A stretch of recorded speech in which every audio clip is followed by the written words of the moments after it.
The rain had turned the alley behind Romano's into a slick, treacherous maze of puddles and garbage bags. I could smell the sour tang of rotting vegetables mixed with the metallic scent of wet asphalt as I hauled another black bag toward the dumpster. My shoulders ached, a deep, bone-tired pain that had become so familiar I barely noticed it anymore. 12-hour shifts did that to you. Turned you invisible. Turned you into background noise in a world that never stopped moving.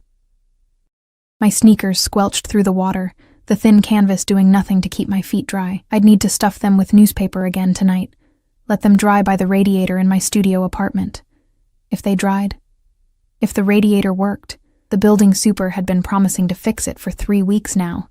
But promises didn't keep you warm in December. I was reaching for the dumpster lid when I heard it. A sound that didn't belong. A grunt. Low, pained, human. My hand froze on the metal, heart suddenly hammering against my ribs. The alley stretched behind me, dark except for the weak yellow glow of the single security light above Romano's back door. Shadows pooled in every corner, thick and impenetrable. Hello? My voice came out smaller than I intended, swallowed by the drumming rain. Another sound. Closer this time. The scrape of shoes against pavement, unsteady, heavy. I should have gone back inside, should have locked the door and let someone else deal with whatever this was. But my feet moved forward instead, drawn by something I couldn't name. Curiosity. Stupidity. That same reckless instinct that had gotten me into trouble more times than I could count. The man appeared from behind the dumpster like a ghost materializing from smoke. He was tall. So tall I had to tilt my head back to see his face. Even hunched over, one hand pressed against the brick wall for support, he towered over me. His suit was the first thing I noticed. Black, perfectly tailored, the kind of fabric that probably cost more than my monthly rent. It caught the light differently than normal clothes, shimmering slightly even in the dim alley.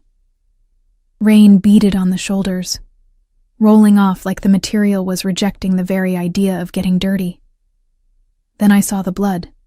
It spread across his white shirt in a bloom of crimson, stark and terrifying against the pristine fabric. His other hand clutched his side, fingers pressed tight against the wound, but blood seeped between them anyway, dark and thick. Jesus Christ, I breathed.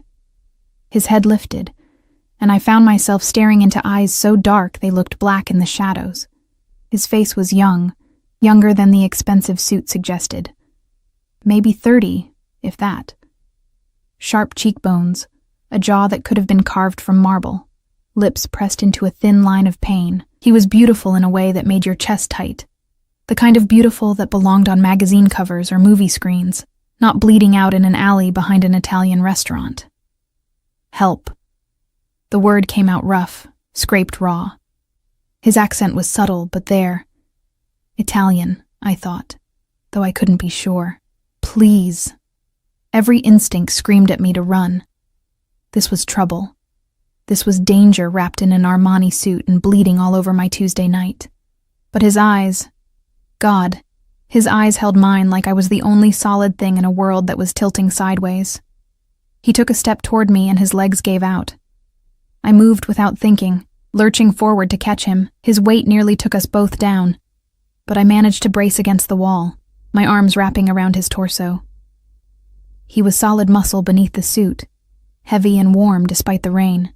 The smell of him hit me all at once. Expensive cologne, something dark and woody, mixed with copper and the sharp medicinal scent of whatever antiseptic he'd tried to use on the wound. "I've got you," I heard myself say, though I had no idea if that was true. "I've got you." His head dropped to my shoulder, breath hot against my neck. This close I could feel the tremor running through him, the way his body fought to stay conscious. His blood was warm against my hands, soaking through my cheap polyester uniform, and distantly I thought about how I'd never get the stain out. "Can't... Here," he managed, voice fading. "They'll... find me." "Who?" I tried to shift his weight, to see his face. "Who's looking for you? Should I call the police?" The reaction was immediate. His hand shot up, fingers wrapping around my wrist with surprising strength. "No." The word came out sharp, commanding despite his condition. "No police. A chill ran down my spine that had nothing to do with the rain. "Okay," I said quickly. "Okay. No police, but you need a hospital. You're losing too much blood." "No hospital." His grip tightened, and I felt the calluses on his palm, rough against my skin. These weren't the hands of someone who spent their days behind a desk. "Please, just somewhere safe, somewhere they won't look." This was insane. Every cell in my body knew it was insane. I didn't know this man. Didn't know what he'd done to earn a knife in the ribs, or who was hunting him through the streets. Getting involved in this, whatever this was, could only end badly for someone like me. But his blood was on my hands now, warm and sticky and undeniably real. And when he looked at me again, those dark eyes somehow finding focus despite the pain, I saw something I recognized. Desperation. The kind that came from having nowhere else to turn. "My apartment," I whispered, the words escaping before I could stop them. "It's not far. 3 blocks. He nodded once, a sharp jerk of his chin, and I felt his weight shift as he tried to stand straighter. "Good girl," he murmured, and something in the way he said it made heat bloom in my cheeks despite everything. Getting him out of the alley was a nightmare. He was too heavy, too tall, and every step sent fresh blood seeping through his shirt. I kept one arm locked around his waist, his arm draped over my shoulders, and tried not to think about what I was doing, tried not to think about my coworker's face when I didn't come back inside, or the cameras that might be watching, or the very real possibility that I was helping a criminal escape. The streets were emptier than usual, the rain keeping most people indoors. Still, every car that passed made my heart jump into my throat. Every shadow seemed to hide watching eyes. "What's your name?" His voice cut through my panic, surprisingly steady. "Emma." I don't know why I told him the truth. "Emma Collins." "Emma." He repeated it like he was tasting it, rolling it around in his mouth. "Pretty name for a pretty girl." "Save your strength," I muttered, adjusting my grip as we turned the corner onto my street. The building loomed ahead, 5 stories of aging brick and broken dreams. Home. "Can't let them know," he said, words starting to slur. "If they know about you, they'll use you." "Who?" I asked again, fumbling for my keys with my free hand. "Who are they?" But his head was dropping again, consciousness slipping. I managed to get the door open, half dragging him into the narrow lobby. The stairs looked impossibly steep. "Come on," I urged, hiking his arm higher around my shoulders. "Just 3 flights. You can do 3 flights." We made it to the second landing before his knees buckled. I caught him against the wall, his face pressed into my hair, breathing hard. This close, I could feel his heartbeat. Too fast, too uneven. "Stay with me," I said, surprised by the fierceness in my own voice. "Don't you dare pass out on these stairs." A sound escaped him that might have been a laugh. "Bossy." "Yeah, well, you literally fell into my arms. That makes you my problem now." Something shifted in his expression, visible even through the haze of pain. His free hand came up, fingers brushing my cheek with unexpected gentleness. "Your problem," he repeated softly. "Yes, mine now." The words didn't make sense, but I didn't have time to puzzle them out. I could hear Mrs. Chen's door opening on the first floor, her walker scraping against the tiles. The last thing I needed was witnesses. "Move," I hissed, and somehow we made it up the final flight. My apartment was exactly as I'd left it. Tiny, cramped, the sum total of my existence crammed into 400 square feet. I kicked the door shut behind us and guided him toward the bed, the only piece of furniture large enough to hold him. He collapsed onto the mattress with a groan, and immediately my white sheets started turning red. "Okay," I said, more to myself than to him. "Okay, think. First aid kit under the bathroom sink. Clean towels. Water." I moved on autopilot, my hands shaking as I gathered supplies. When I came back, he was watching me, his dark eyes tracking my every movement. "You should have left me," he said quietly. "Probably." I knelt beside the bed, reaching for his shirt. The buttons were expensive, mother of pearl, and I felt guilty for a split second before ripping the shirt open. But I didn't. So let's focus on keeping you alive. The wound was ugly. A deep puncture just below his ribs, still seeping blood. Not as bad as I'd feared, though. The bleeding was slowing, which meant nothing vital had been hit. Probably. This is going to hurt, I warned, pressing a towel against the wound. His jaw clenched, tendons standing out in his neck, but he didn't make a sound.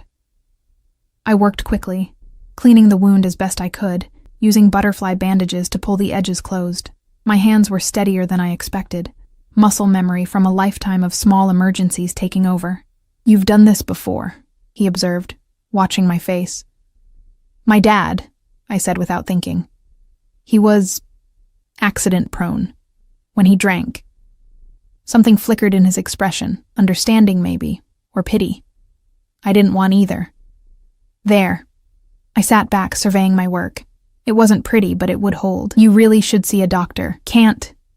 His hand caught mine before I could pull away, his fingers lacing through mine. The blood, his blood, made our palms stick together. "Emma, you saved my life tonight. I barely did anything. You saved my life," he repeated, more firmly.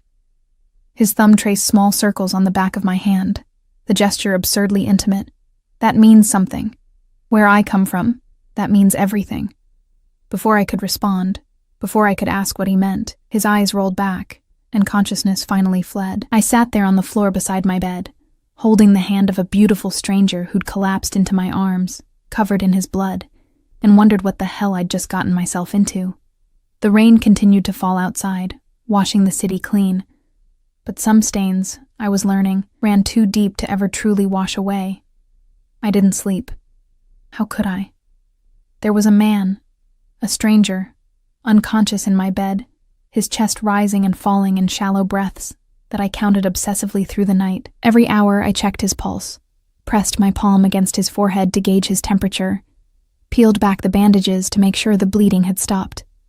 It had, mostly. The white gauze bloomed with rust-colored stains, but nothing fresh seeped through. He never woke. Not when I cleaned the dried blood from his skin with a damp cloth, revealing more of that marble-carved body. Not when I covered him with my spare blanket, the thin fabric looking ridiculous draped over his expensive frame. Not even when I finally gave in around 4 in the morning and curled up in the armchair by the window, my body screaming for rest I couldn't afford to take. Dawn came gray and reluctant, filtering weak light through my curtains. I watched it creep across the floor, across the bed where he lay, illuminating features that looked softer in sleep, younger, almost innocent. If you ignored the violence written in the wound beneath the bandages. My phone buzzed. Romano's. Third call in the last 6 hours. I let it go to voicemail. The sound must have reached him because his eyes opened, unfocused at first, then sharpening with alarming speed as they found me across the room. He tried to sit up and immediately fell back with a hiss of pain. "Don't!" I was on my feet before I realized I'd moved, crossing to the bed. "You'll tear the wound open." His gaze locked onto mine, and I felt pinned by it, examined. In the morning light, his eyes weren't black after all. They were the deepest brown I'd ever seen, flecked with amber near the pupils, beautiful and dangerous, like looking into the heart of a fire. "You stayed," he said. It wasn't a question. Where else would I go? It's my apartment. The corner of his mouth lifted, barely, but enough that I caught it. "You could have left, called someone, turned me in." "To who? You said no police." I moved to the kitchen area, 3 steps away, everything within arm's reach in this shoebox, and filled a glass with water. "Here, you need to hydrate." He accepted the glass, our fingers brushing. Even that small contact sent electricity up my arm. I told myself it was just adrenaline. Leftover fear from the night before. Told myself I was lying. "What time is it?" he asked after draining half the glass. "Almost 7, Wednesday morning." I perched on the edge of the bed, careful not to jostle him. "How do you feel?" "Like I've been stabbed." That almost smile again, but alive. "Thanks to you. You said that last night.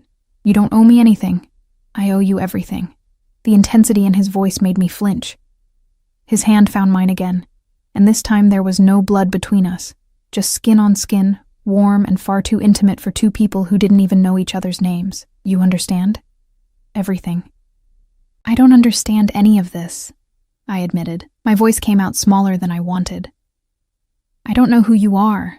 I don't know who hurt you. I don't know what I've gotten myself into. He studied me for a long moment, something calculating moving behind those dark eyes. My name, he said finally, is Dante. Dante Moretti. The name meant nothing to me. Should it have? I searched his face for clues, finding only that unsettling intensity. Okay, Dante. Why did someone try to kill you? Business dispute.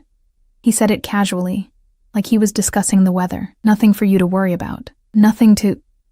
I pulled my hand away, standing abruptly. You bled all over my apartment. Men are looking for you. That sounds like something to worry about. They won't find you. Absolute certainty in those words. I'll make sure of it. How? You can barely sit up. As if to prove me wrong, he pushed himself upright, jaw clenching against obvious pain.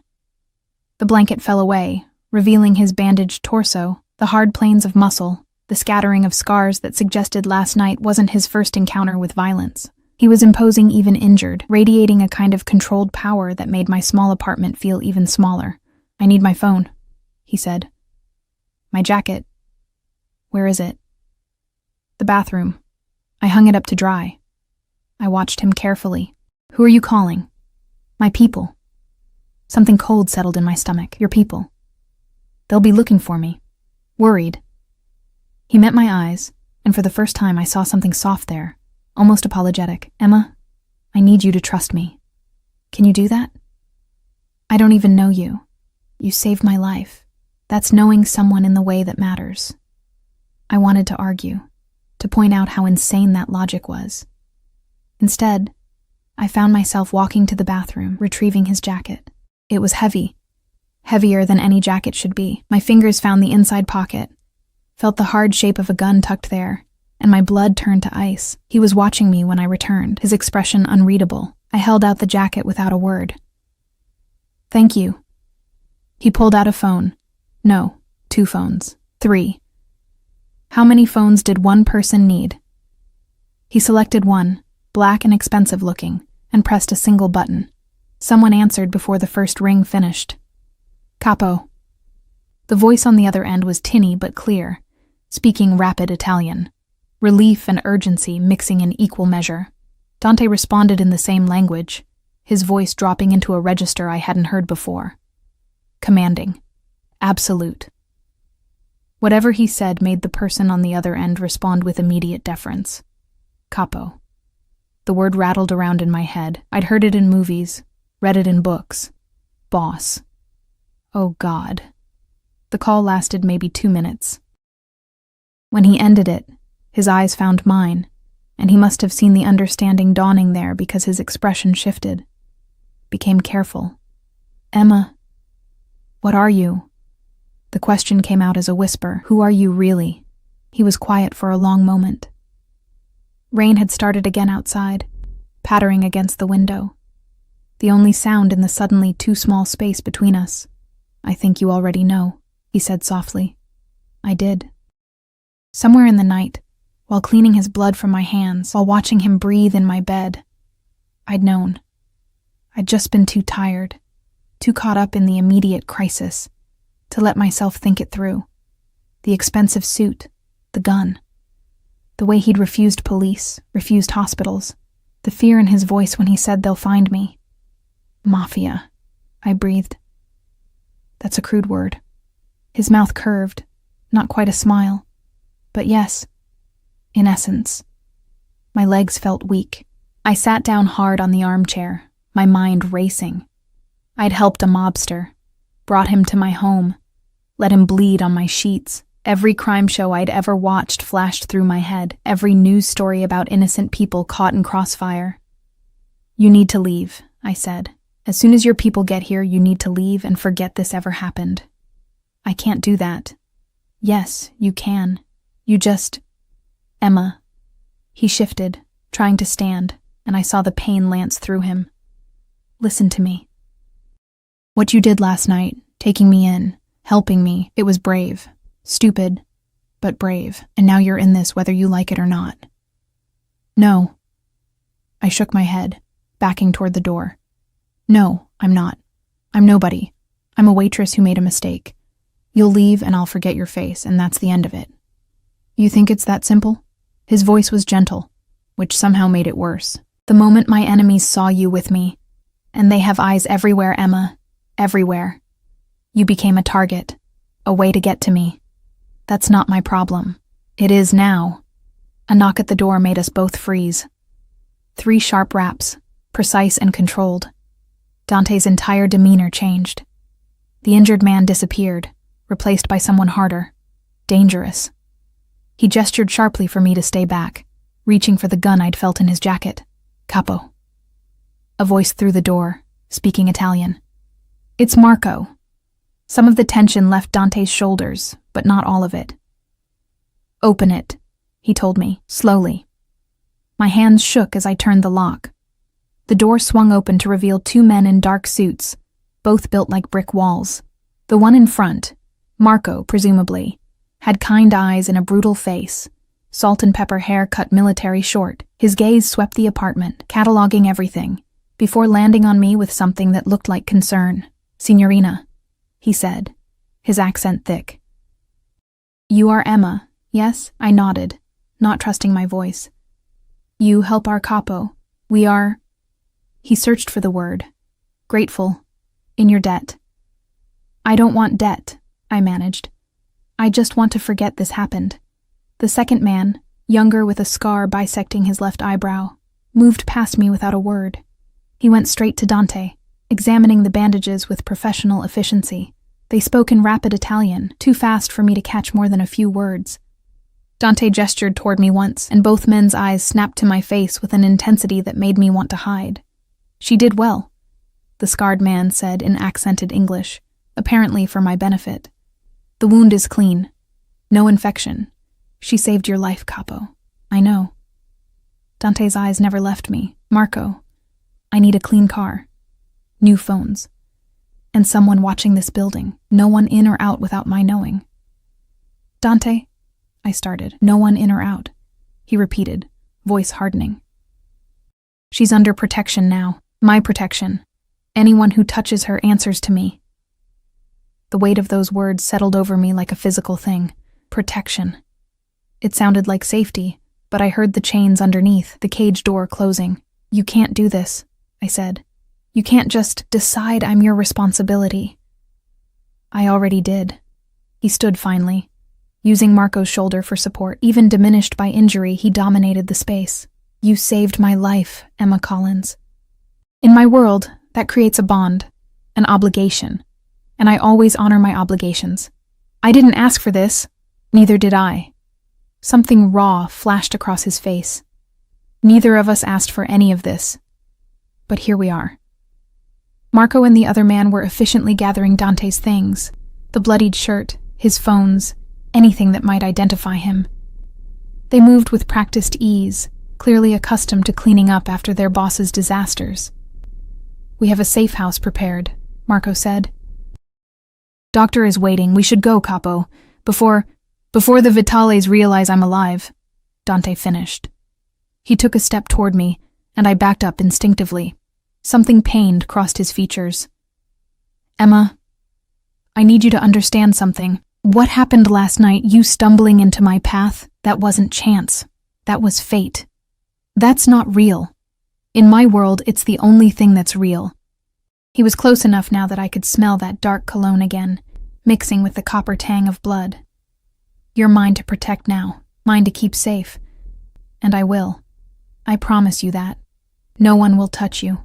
No one will hurt you. Not while I breathe. The possessiveness in his voice should have terrified me. It did terrify me, but underneath the fear, something else stirred. Something I didn't want to name. I have to go to work, I said, clinging to normalcy like a lifeline. They're already calling. I can't just disappear. You won't. He glanced at Marco, some silent communication passing between them. You'll go to work. You'll keep your life, but you'll have shadows now, men who'll make sure you stay safe. That's not protection. That's surveillance. It's both. No apology in his voice. Emma, the people who did this to me, they won't stop. And if they think you mean something to me, I don't mean anything to you. We just met. His hand came up, fingers brushing my cheek with the same unexpected gentleness as the night before. You held my life in your hands, he murmured. You chose to save me when you could have walked away. That means everything. Marco cleared his throat. Capo, we really should... I know. But Dante didn't move, his eyes searching mine like he was trying to memorize my face. I'll see you again soon, Emma. Count on it. They left the way they'd come, efficiently, professionally, erasing every trace of their presence. Except for the blood on my sheets, except for the gun-shaped weight of knowledge sitting heavy in my chest, except for the feeling of Dante's fingers on my skin, burning like a brand. I stood in my empty apartment, listening to the rain, and knew with absolute certainty that my life had just changed forever. The chains were already closing around me. I just couldn't decide yet if I wanted to break free. 3 days passed before I saw him again. 3 days of looking over my shoulder at every corner, jumping at shadows that moved wrong, feeling eyes on me everywhere I went. Marco hadn't lied. I had shadows now. They were good at their job, almost invisible, but I'd learned to spot them. The man in the gray sedan parked across from my building. The woman who always seemed to be at the bus stop when I left for work. The suited figure nursing an espresso at the cafe where I grabbed my morning coffee. Dante's protection felt like a noose tightening slowly around my throat. Romano's was hell. I'd called in sick the morning after, my voice rough enough to sell the lie, but I couldn't avoid it forever. When I finally returned, my manager, a perpetually stressed man named Vincent, had pulled me aside with a look that was equal parts concern and suspicion. You okay, Collins? You look like you haven't slept. I hadn't. Not really.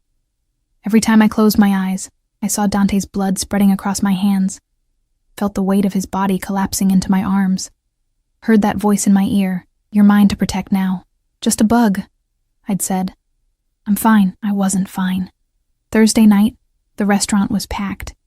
Some corporate event that had every table filled with loud men in loosened ties drinking too much wine and leaving terrible tips. My feet ached, my back screamed, and I'd lost count of how many times someone's hand had accidentally brushed against me when I leaned over to clear plates. I was carrying a tray of dirty dishes toward the kitchen when I felt it, that electric awareness that meant someone was watching me. Not the casual observation of customers waiting for refills, something focused, intense. I turned, scanning the dining room, and found him. Dante sat alone at a corner table, somehow occupying the best seat in the house, even though I knew for a fact we'd been fully booked for weeks. He wore a different suit, charcoal gray this time, perfectly tailored, making him look like he'd stepped out of a magazine spread. No sign of the injury that had nearly killed him. No hint of weakness at all, but his eyes. God. His eyes locked onto me like a predator spotting prey, and I felt the tray slip in my suddenly nerveless fingers. I caught it just in time, the dishes rattling but not falling. My heart hammered so hard I could feel it in my throat. What was he doing here? This was my space, my job, the one piece of normalcy I had left, and he was contaminating it with his presence. Marco appeared at his elbow, leaning down to murmur something in his ear. Dante's gaze never left my face as he responded, a slight curve to his mouth that wasn't quite a smile. I forced myself to turn away, to keep moving toward the kitchen. My hands shook as I set the tray down on the counter. Emma. Vincent grabbed my arm, his grip tight with barely contained panic. Table 12 needs you, now. I'm not assigned to. You are now. Go, table 12. Of course. Where else would Dante Moretti sit? I grabbed a notepad, smoothed down my stained apron, and walked across the dining room on legs that felt like water. Every step brought me closer to that corner table, to those dark eyes that tracked my movement with unsettling focus. Good evening. My voice came out steadier than I felt. Professional, distant. Can I start you with something to drink? Emma. The way he said my name, like he was tasting it, savoring it, made heat crawl up my spine. Sit down. I'm working. Sit down. Not a request. A command. delivered in a tone that probably made grown men scramble to obey. I wasn't going to obey. I was going to tell him exactly where he could shove his orders, consequences be damned. But then I saw Vincent watching from across the room, saw the barely disguised terror in his expression, and realized my boss knew exactly who Dante was. Everyone probably knew who he was, except me. I'd been the only one stupid enough not to recognize a predator when he collapsed into my arms. I sat. Better. Dante leaned back, studying me with that unnerving intensity. He looked completely recovered, no hint of pain in his movements. You've been avoiding me. I haven't been avoiding you. I've been living my life, with my men watching your every move. Your men are hard to miss. His mouth curved into a genuine smile this time, and the transformation was devastating. It softened the harsh lines of his face, made him look younger, almost approachable. Almost. They're supposed to be invisible, he said. I'll have to retrain them. Or you could call them off entirely. I kept my voice low, aware of the other diners around us. You said I could keep my life. Having bodyguards follow me everywhere isn't keeping my life. It's keeping you alive. There's a difference. He gestured to Marco, who immediately stepped forward with a bottle of wine I knew cost more than my weekly paycheck.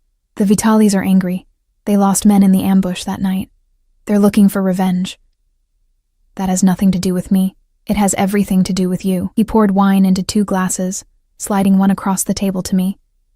They know someone helped me escape. They're searching for that person, and when they find you, if they find me, I interrupted. Maybe they won't. Maybe I'm not that important to your little war. Something dangerous flashed in his eyes. You're important to me. That makes you important to everyone. The words hung between us, heavy with implication. I picked up the wine glass just to have something to do with my hands, taking a sip that burned all the way down. Why are you here? I asked finally. Why come to my work? Risk being seen? I wanted to see you. Simple. Direct. Like it was the most natural thing in the world. I've been thinking about you, Emma. For 3 days, I've thought about nothing else. That should concern me. It does concern me, but I can't seem to stop. My pulse jumped. You don't know me. I know you saved my life. I know you're brave enough to take in a stranger bleeding in an alley. I know you work yourself to exhaustion in this place, and still your boss looks at you like you're disposable. His jaw tightened. I know more than you think. You had me investigated. Of course I did. You became my responsibility the moment you touched me. I needed to know everything. Your name, your history, where you live, what you fear. He leaned forward, elbows on the table, and the intensity rolling off him made it hard to breathe. I know your father died 2 years ago. Liver failure. I know you're alone in this city, working 3 jobs just to keep that apartment.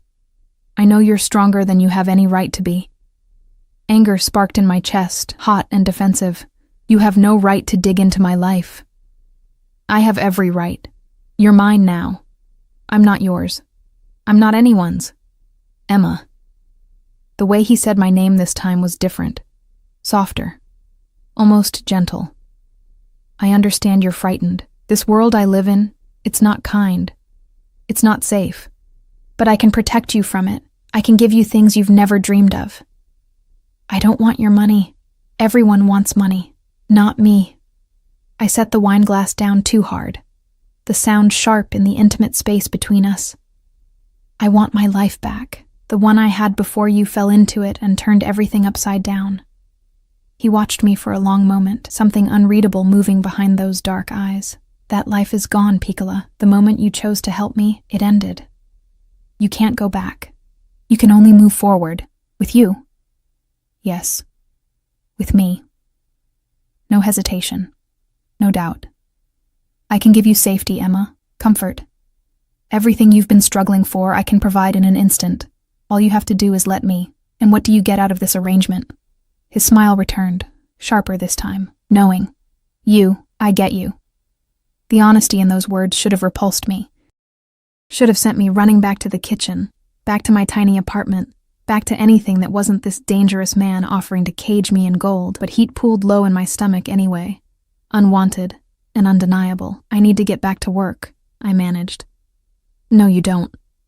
He gestured again, and I watched in horror as Vincent appeared at the table, wringing his hands nervously. "Mr. Moretti," my boss said, his voice obsequious in a way I'd never heard before. "Is everything satisfactory?" "Very. Emma will be joining me for dinner. Take her off the schedule for the rest of the night." Of course, Emma. You're free to go." "Vincent," I started. "It's fine, Collins. Really. Take the night off. You've earned it." He scurried away before I could argue, and I turned back to Dante with fury rising in my throat. "You can't do this.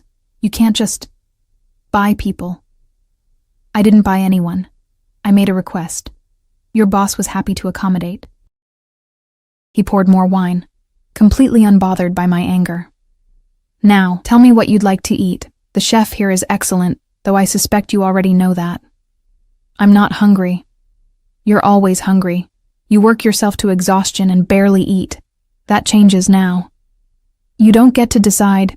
"Emma." He reached across the table, his hand covering mine before I could pull away. His palm was warm, the touch sending electricity racing up my arm. "Please, have dinner with me. Let me do this one small thing. Then, if you truly want me gone, I'll go." I didn't believe him. Couldn't believe him. Men like Dante Moretti didn't just walk away from things they'd decided they wanted. But the weight of his hand on mine, the earnestness in his dark eyes, the bone-deep exhaustion in my own body, all of it conspired to keep me in that chair. "One dinner," I said finally. "That's all." His smile was victorious. One dinner. He ordered for both of us, dishes I'd served 100 times but never tasted, each one more expensive than the last. The food was incredible, melt-in-your-mouth perfect, and I hated that I couldn't help savoring every bite. Hated that across from me, Dante watched me eat with satisfaction, warming his features. "You have no family?" he asked between courses. "No one who checks on you?" My dad was all I had. After he died, I shrugged, pushing risotto around my plate. I figured out how to manage alone. "You shouldn't have to manage. You should be taken care of. By you." "Yes, by me." He said it like it was inevitable, like the universe had already decided, and we were just playing out the script. "I can give you a better life, Emma. A real home. Security. All you have to do is say yes." "To what exactly? What are you asking me?" He was quiet for a moment, considering. "I'm asking you to let me keep you safe. To accept my protection. To stop fighting this thing between us and see where it leads. There's nothing between us. We're strangers. We stopped being strangers the moment your arms caught me. The moment you chose to save me instead of save yourself." He leaned forward again, and I was drowning in those eyes, in the intensity of his focus. "I've done terrible things, Emma. Things that would make you run screaming if you knew the details. But with you..." He paused, something almost vulnerable crossing his face. "With you, I want to be better. You make me want to be better." "That's not fair." My voice came out hoarse. "You can't put that on me. I'm not responsible for your redemption." "I'm not asking you to redeem me. I'm asking you to let me worship you." The word hit me like a physical blow. Worship. As if I was something precious, something sacred, instead of a broke waitress with nothing to offer. "You're insane," I whispered. "Probably." His thumb traced circles on the back of my hand, the gesture hypnotic. "But I'm also serious, deadly serious. You're in my head, Emma Collins, in my blood, and I don't think you're ever leaving." A crash from across the room shattered the moment. I jerked my hand away, turning to see one of the other waitresses, Sophia, staring at our table with wide, horrified eyes. She'd dropped a tray, glass and ceramic scattered across the floor, but she wasn't looking at the mess. She was looking at Dante, then at me, then back to Dante. Recognition and fear warred in her expression. "Sophia." I started to stand, to help clean up. "Stay." Dante's voice froze me in place. His gaze had shifted to the other woman, something cold and assessing in the look. "Marco." The bodyguard materialized from wherever he'd been lurking, moving toward Sophia with purpose. She backed up, nearly stumbling over the broken dishes. "It's fine. she stammered. I'm fine, just clumsy. I'll clean it up. But her hands shook as she bent to gather the larger pieces, and I saw tears threatening to spill down her cheeks. She knew who Dante was, knew what he represented, and seeing me sitting here with him, eating his expensive food, accepting his attention, it had terrified her. It should terrify me too. Why didn't it terrify me more? I need to help her, I said, starting to rise again. This time Dante didn't stop me. 10 minutes, he said quietly. Then you come back. We're not finished talking. I nodded and fled to Sophia's side, dropping to my knees among the wreckage. She grabbed my arm hard enough to bruise, her lips close to my ear. Are you insane? She hissed. Do you know who that is? Yes. Then why are you sitting with him? Emma, he's dangerous. People disappear around men like him. You need to run. I can't. The truth of it sat heavy in my chest. He won't let me. Her face crumpled. Oh, God. Emma, it's fine. I'm fine. He thinks he owes me something. It'll blow over. But even as I said the words, I knew they were a lie. Nothing about Dante Moretti was going to blow over. He'd attached himself to me like a shadow, and shadows didn't leave just because you wanted them to. I helped Sophia clean up the mess, hyper-aware of Dante's eyes burning into my back the entire time. When I finally returned to the table, he was on his phone, speaking rapid Italian in that commanding tone that made even Marco straighten nervously. He ended the call as I sat down. Your friend is frightened of me. Most people probably are, but not you. It wasn't a question. Why aren't you frightened of me, Emma? I thought about lying, about telling him I was terrified, that every instinct screamed at me to run, but his eyes held mine, demanding honesty, and I found myself giving it. I don't know, I admitted. Maybe I should be, but when I look at you, all I see is the man who was bleeding in my arms, the one who said please like it hurt him. That man didn't seem dangerous. He seemed human. Something shifted in his expression. Surprise, maybe, or something deeper. His hand found mine again across the table, and this time I didn't pull away. I am dangerous, Piccola, he murmured. Make no mistake about that, but never to you. Never, ever to you. The promise in those words wrapped around me like chains made of silk. Beautiful. Suffocating, inescapable. The car waiting outside Romano's wasn't subtle. A black Mercedes with windows tinted so dark they looked like mirrors. Marco held the door open, his expression professionally blank, while Dante's hand rested on the small of my back, guiding me forward with gentle but inexorable pressure. I can take the bus, I said, even though we both knew it was pointless.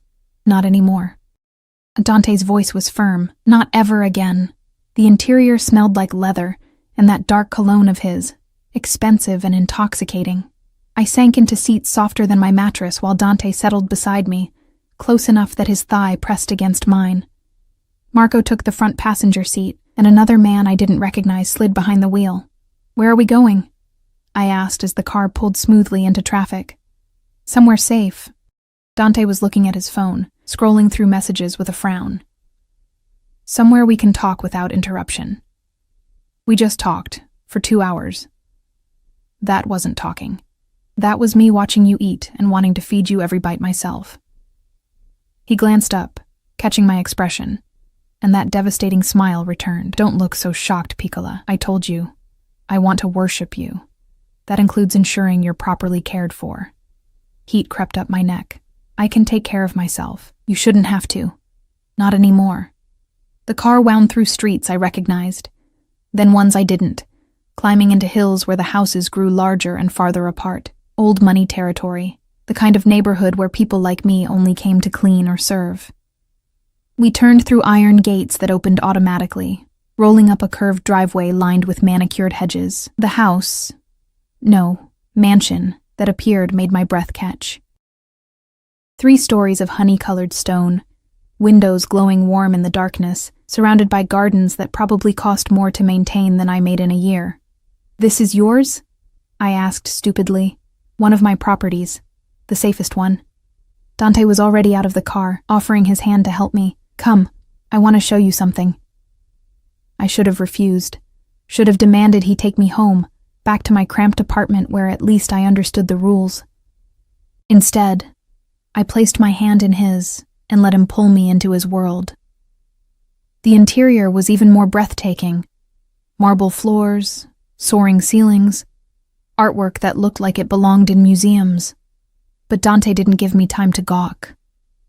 He led me through rooms that blurred together in their opulence, up a sweeping staircase, down a hallway lined with closed doors.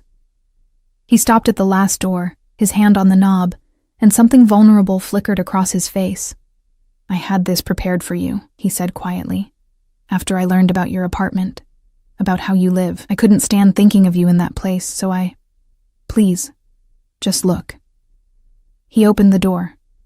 The room beyond stole my breath. It was huge, easily 3 times the size of my entire apartment, decorated in soft creams and golds that caught the light from crystal lamps. A bed that could sleep 4 dominated one wall, dressed in linens that looked like clouds. Floor-to-ceiling windows overlooked the gardens, the city lights twinkling in the distance like fallen stars. An ensuite bathroom visible through an open door promised marble and luxury I couldn't begin to comprehend. But it was the details that broke something in my chest. The bookshelf filled with worn paperbacks, romance novels, the kind I devoured during rare free moments. The soft throw blanket draped over a reading chair, the exact shade of blue I'd told my father was my favorite years ago. The framed photograph on the nightstand that I recognized with a jolt.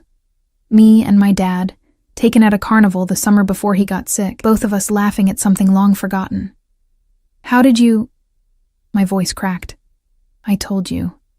I needed to know everything about you."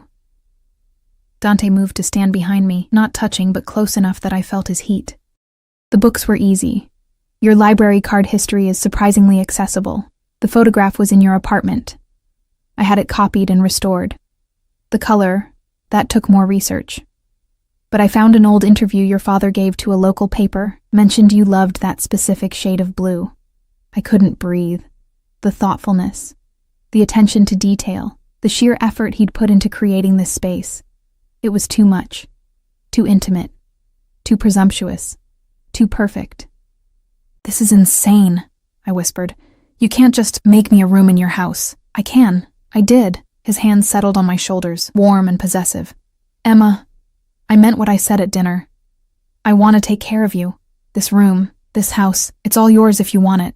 No strings, no expectations. Just let me give you the life you deserve. I barely know you." But I didn't pull away from his touch. Couldn't. "Then get to know me." He turned me to face him, his dark eyes searching mine. "Stay tonight.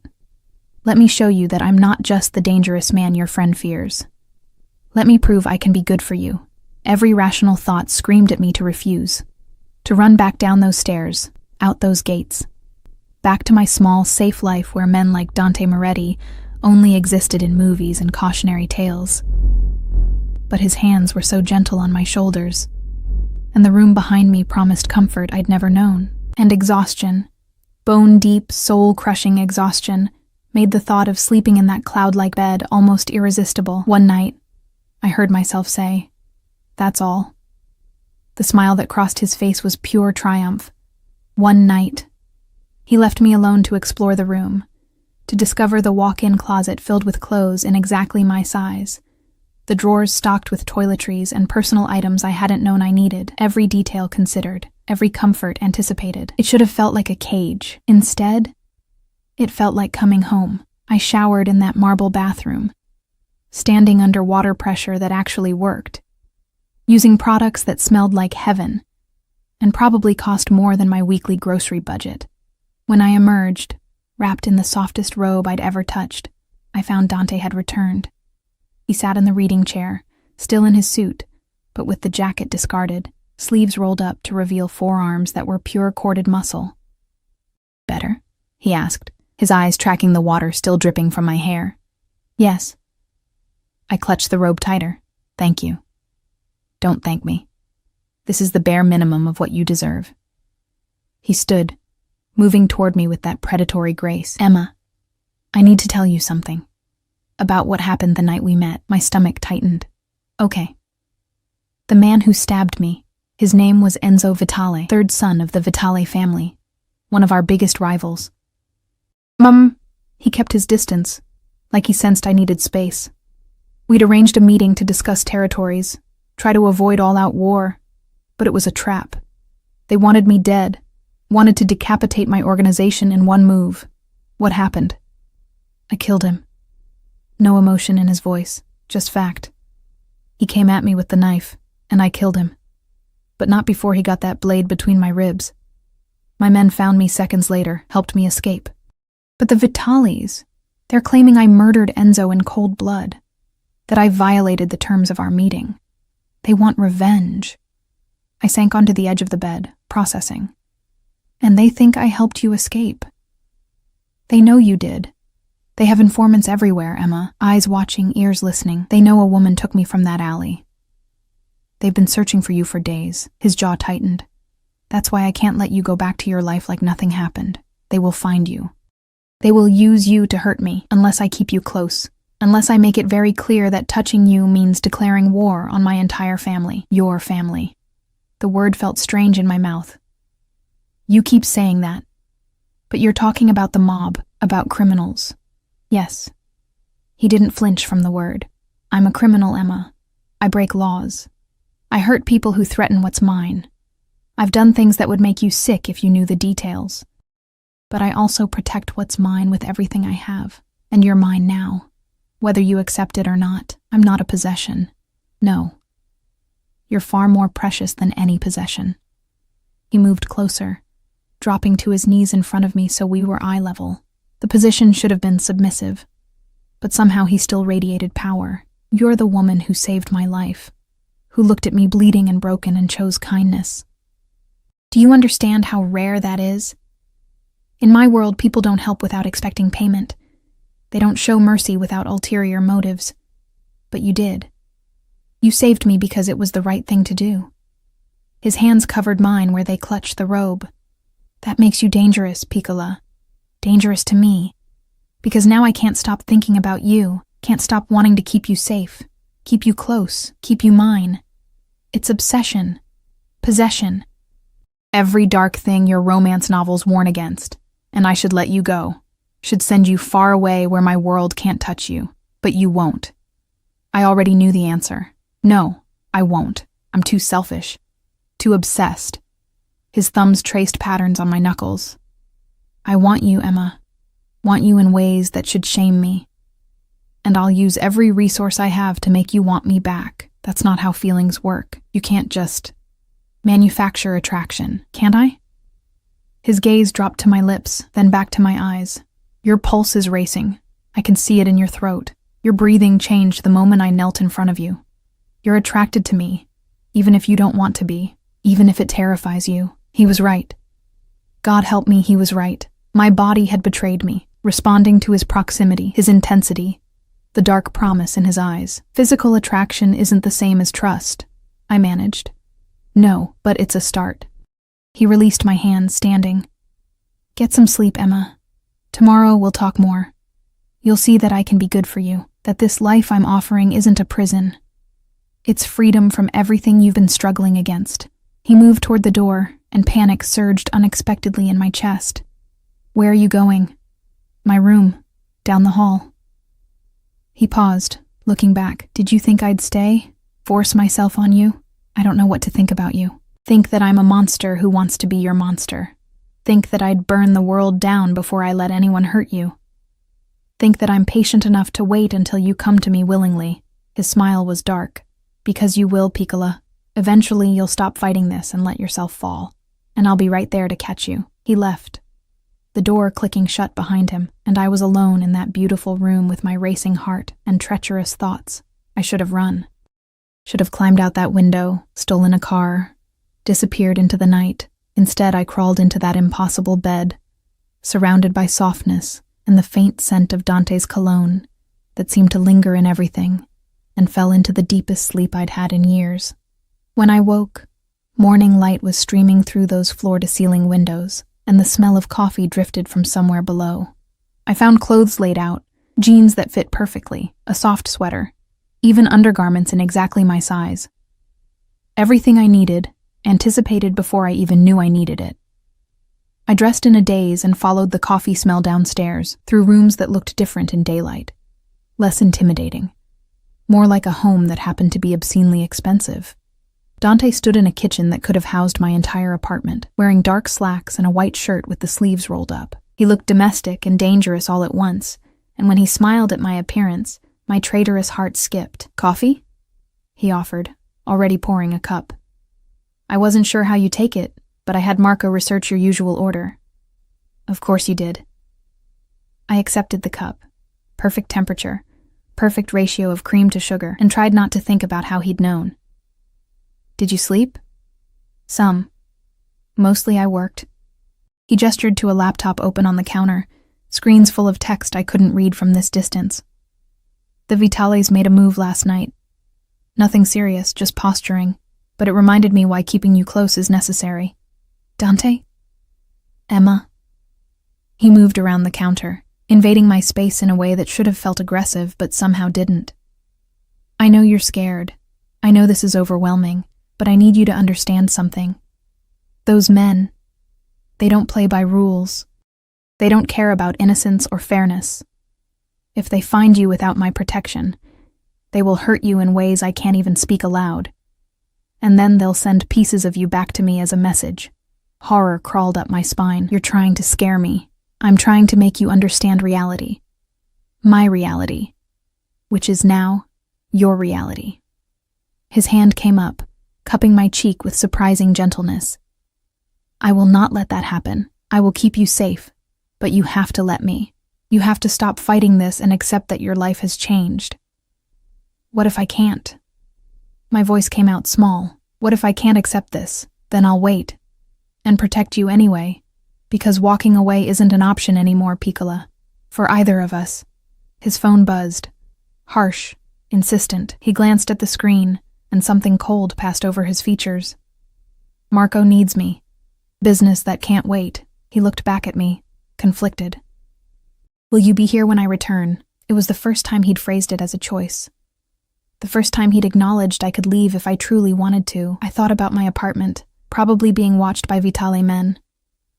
My job, where Sophia had looked at me with such fear. The life I'd built that suddenly felt like tissue paper, fragile, temporary, ready to tear at the first strong wind. Then I thought about this kitchen, the room upstairs, the way Dante's eyes softened when they landed on me. The safety he promised. Even if it came wrapped in possession and control. "I'll be here," I whispered. The smile that crossed his face was pure relief. He pressed a kiss to my forehead, chaste, reverent, and then he was gone. Marco and 2 other men materializing to follow him out. I stood alone in that enormous kitchen, coffee cooling in my hands, and wondered if I'd just made the biggest mistake of my life, or if, somehow, I'd just chosen to save myself the same way I'd saved him. The cage door had closed. I just couldn't tell yet if I was the prisoner, or if I'd found sanctuary. Blocko 5. 2 weeks. That's how long it took for my old life to become a memory, something distant and half-forgotten like a dream upon waking. 2 weeks of living in Dante's mansion, surrounded by luxury I'd never imagined, protected by men who materialized from shadows whenever I so much as thought about leaving. 2 weeks of falling. I told myself I was just being practical. That staying here, accepting his protection, was survival instinct and nothing more. But that lie grew harder to maintain every time Dante came home and sought me out first, before his men, before his business, before everything else that demanded his attention. He'd find me in the library he'd shown me on day 3, another room filled with books he'd somehow known I'd love, and just watch me. Those dark eyes tracking my movements like I was something precious he couldn't quite believe was real. "Tell me about your day," he'd say, settling into the chair across from mine, and I'd find myself talking. About the books I'd read, the gardens I'd explored, the strange domesticity of living in a house with a dozen people who all deferred to me like I was someone important. In return, he told me pieces of himself, careful pieces, edited for my protection, but pieces nonetheless. About growing up in his world, inheriting power at 23 when his father was killed, about the weight of protecting not just himself, but hundreds of people who depended on him. About the loneliness of trust being a luxury he couldn't afford, until you, he'd said one night, wine making him more honest than usual. You don't want anything from me except to be left alone. That's refreshing. I don't want to be left alone anymore, I'd admitted before I could stop myself. The look in his eyes had burned. Now it was Friday evening, and I stood in front of the mirror in my room. My room. I'd started thinking of it, which was dangerous, smoothing down the dress Dante had sent up. Deep emerald green, designer label. Probably worth more than I used to make in 3 months. It hugged curves I usually hid under baggy uniforms, made me look like someone who belonged in his world. A knock at the door made my pulse jump. Come in. Dante entered, and the air seemed to contract around us. He wore all black tonight, shirt, slacks, even his shoes, making him look like a dangerous shadow come to life. His eyes swept over me, and the hunger that flashed there made my skin burn. Beautiful, he breathed. Emma, you're devastating. It's just a dress. It's not the dress. He crossed to me in 3 strides, his hands settling on my waist, pulling me back against his chest. In the mirror, we looked like we belonged together, his darkness framing my light, his height making me seem delicate despite never feeling delicate a day in my life. It's you. It's always been you. I should have pulled away, should have maintained the distance I'd been desperately trying to preserve. But his warmth seeped into me, his cologne wrapped around my senses, and I found myself leaning back into him instead. Where are we going? My voice came out breathy. Dinner. A restaurant I own, fully secured, completely private. I want to show you off. His lips brushed my temple. I want the world to know you're mine. Dante. I know. You're not ready to hear that yet, but it doesn't make it less true. He met my eyes in the mirror. Emma, these 2 weeks with you here have been the best of my life. Do you understand that? The best. Coming home to you, talking with you, watching you exist in my space. It's everything I didn't know I needed. You barely know me, I protested weakly. I know enough. I know you're kind even when the world has given you every reason not to be. I know you're strong, stronger than you realize. I know you try to hide how much you're starting to care about me, but I see it anyway. In the way you wait up when I'm late, in how you've stopped flinching when I touch you, in the fact that you're still here when you could have run a dozen times. He was right. I had stopped flinching, had started anticipating his touch instead of just enduring it, had caught myself listening for his car in the evenings, something tight in my chest loosening when I heard him arrive home safe. This is insane, I whispered. Yes. Beautifully, perfectly insane. He turned me to face him, hands framing my face. Emma, I need to tell you something before we go tonight. Something important. The seriousness in his tone made anxiety spike in my chest. What? The Vitales. They found out who you are, your full name, your old address, everything. His thumb stroked my cheekbones, keeping me calm when I wanted to panic. They sent a message this afternoon. They want a meeting. They're threatening to come after you if I don't agree to their terms. What terms? Territory, money, power, the usual demands. His jaw tightened. They think you're my weakness. They think threatening you will make me fold. Will it? I had to know. Had to understand what I'd become to him. Yes. No hesitation. Brutal honesty. For you, I'd give them everything. But I won't have to. Because tonight, at dinner, I'm making a very public statement. I'm claiming you officially, making it known that you're not just under my protection.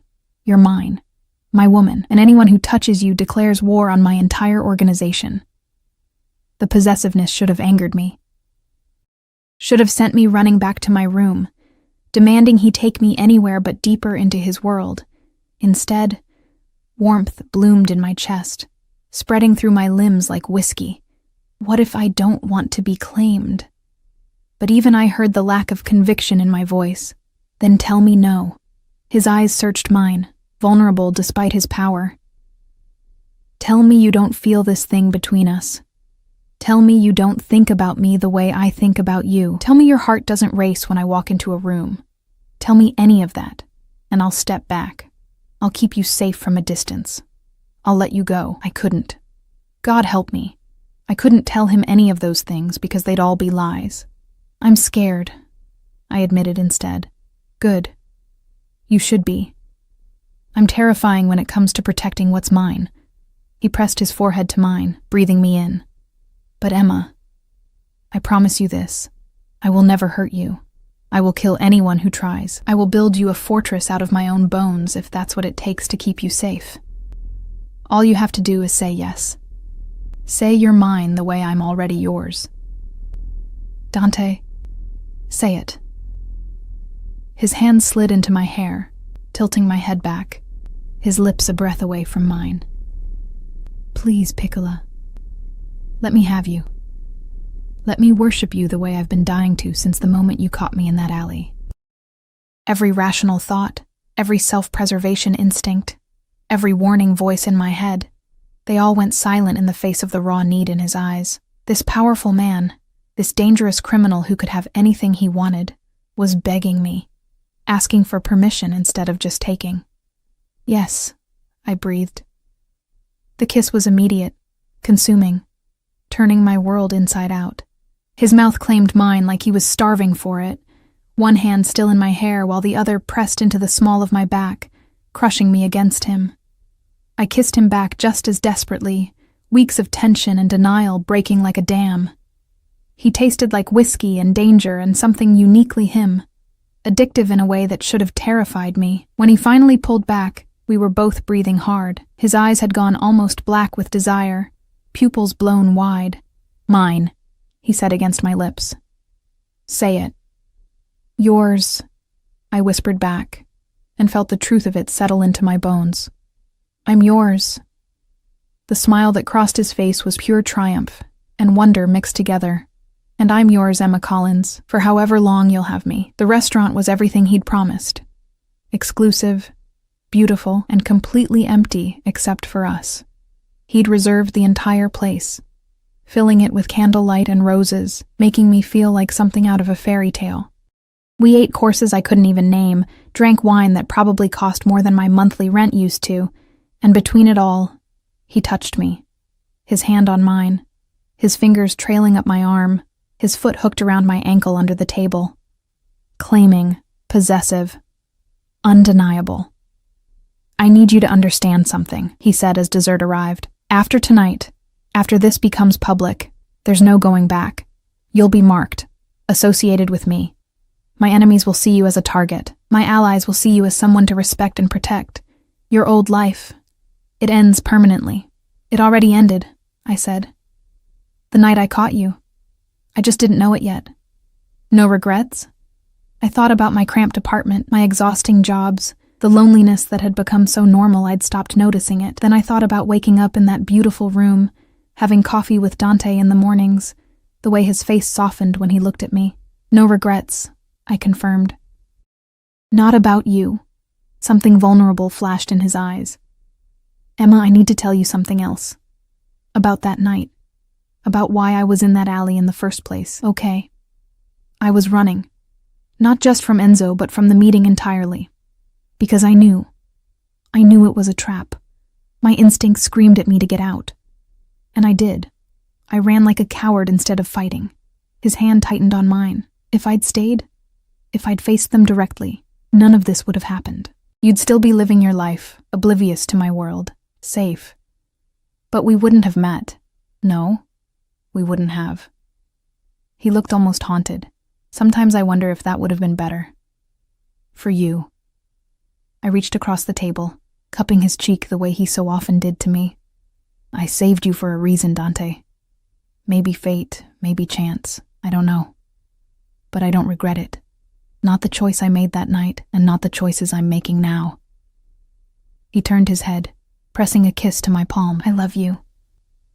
The words were quiet, but they hit like thunder. I know it's too soon. I know I shouldn't feel this much this fast. But I do. I love you, Emma. Obsessively.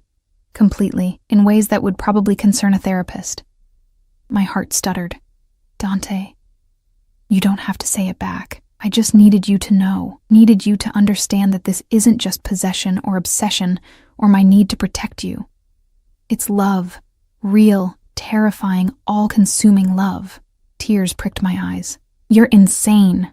For you? Absolutely. He stood, coming around the table to pull me to my feet, dance with me. There was no music, but I let him pull me close anyway, let him sway us in a gentle rhythm only he could hear.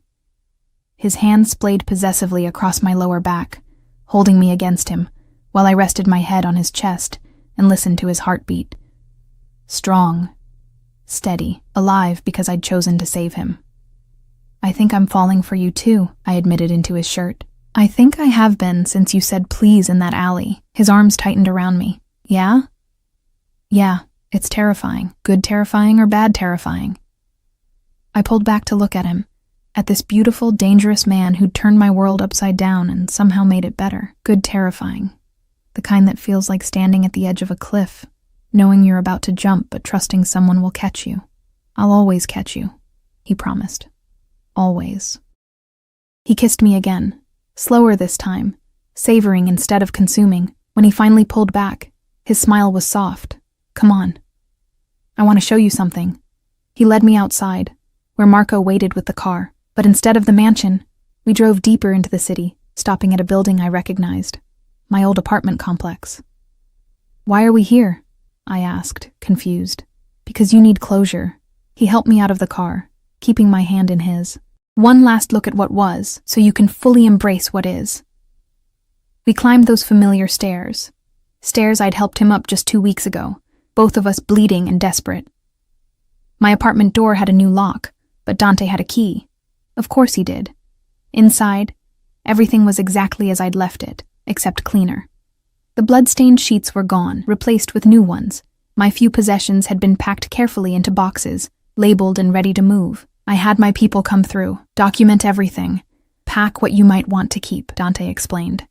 The rest, the furniture, the kitchen supplies, I'm donating to a women's shelter. Unless you want any of it, I walked through the tiny space, seeing it with new eyes. Had I really lived here? Had this cramped, dark box really been home? No, I said finally. I don't want any of it, except... I grabbed the worn photograph of me and my dad from the nightstand, the original that Dante had copied. Just this. Then it's yours. He watched me carefully. Emma, this place, you're sure you're ready to leave it behind? I looked around one last time, at the radiator that never worked, at the water stains on the ceiling, at the life I'd built out of necessity and stubbornness. It had served its purpose, kept me alive, kept me moving forward, but it had never been more than survival. Dante offered me more than survival. He offered me life. I'm sure, I said, turning back to him. Take me home. The smile that crossed his face was brilliant. Home, he repeated, like he was testing the word. Yes, let's go home. The drive back felt different, lighter, like I'd shed some invisible weight I hadn't realized I'd been carrying. When we pulled through those iron gates, when I saw that beautiful house lit up against the night sky, something in my chest unlocked completely. This was home now. He was home now. Inside, Dante pulled me close again, his hands framing my face with that gentleness that never failed to surprise me. Emma Collins, you've made me the happiest man alive tonight. You know that? I'm starting to realize it. Good. Because I plan to spend every day proving I'm worthy of the gift you've given me. His thumb traced my lower lip. Your trust. Your presence. You, Dante. I covered his hands with mine. I love you too. I don't know if it's smart or safe or sane, but I do. I love you. The kiss he gave me was different from the others. Softer, deeper, full of promise instead of just passion. When he swept me into his arms and carried me up those stairs, I didn't protest. When he laid me on that cloud-like bed and worshipped every inch of me the way he'd promised, I surrendered completely. And later, when I lay wrapped in his arms, listening to his heartbeat slow as he drifted toward sleep, I realized something fundamental had shifted. I'd walked into that alley 2 weeks ago as one person, alone, struggling, invisible to the world. I'd caught a falling stranger and somehow caught myself in the process. Now I was someone different, someone cherished, someone protected. Someone loved with an intensity that should have been frightening, but instead felt like finally being seen. Thank you, Dante murmured into my hair, half asleep. For saving me. For staying. For choosing this. For choosing me. Thank you for falling into my arms, I whispered back. His arms tightened around me, possessive even in sleep, and I let myself sink into it, the possession, the protection, the fierce devotion of a man who'd turned my world upside down and somehow made it right. The cage had become a sanctuary, the chains had become wings, and the stranger who'd collapsed into my arms had become home. Outside, rain began to fall again, soft, cleansing, washing away the last traces of who I used to be. But inside, wrapped in warmth and safety and love, I'd never felt more free. This was my new life, my choice, my future. And I was finally, fully, completely ready to embrace it.